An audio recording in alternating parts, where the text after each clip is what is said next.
Un précurseur, grand ancien de la presse francophone, s'est éteint à 93 ans le lundi 3 mai 2021 à Paris, en France. Il s'agit du franco-tunisien Béchir Ben Yamed, rappelé à Dieu le stylo sur les bouts de doigts. Le stylo et la tête qui ont été les principaux outils concepteurs et fondateurs le 17 octobre 1960 en plein Paris du magazine Jeune Afrique. Il fallait pour Béchir Ben Yamed s'armer de courage et de sang-froid pour braver, défier et résister contre le colonisateur et surtout accompagner matinalement les indépendances africaines. Jeune Afrique, quinzomadaire, qui a accueilli de grosses et grandes signatures de la plume française, européenne et africaine. En 61 ans d'existence, que de colonnes. Jeune Afrique était à une certaine époque un magazine intelligent parce que de nombreux journalistes se sont construits et ont construit les nations africaines grâce à leurs critiques, chroniques, commentaires et analyses, tantôt piquants, tantôt objectifs. Sans peur, ils savaient dénoncer et montrer du doigt les dirigeants africains qui étaient soit en panne d'idées ou durs envers leur peuple.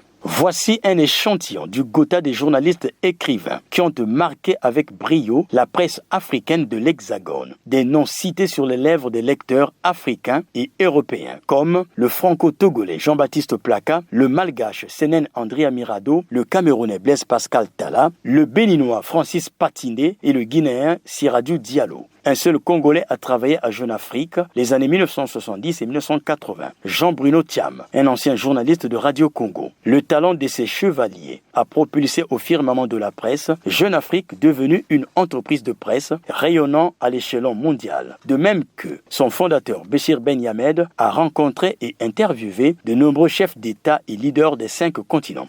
Je vais faire un hebdomadaire africain. Et à l'époque, je rappelle, l'Afrique, ça n'existait pas et moi je la connaissais pas. J'avais jamais mis les pieds en Afrique, au sud du Sahara.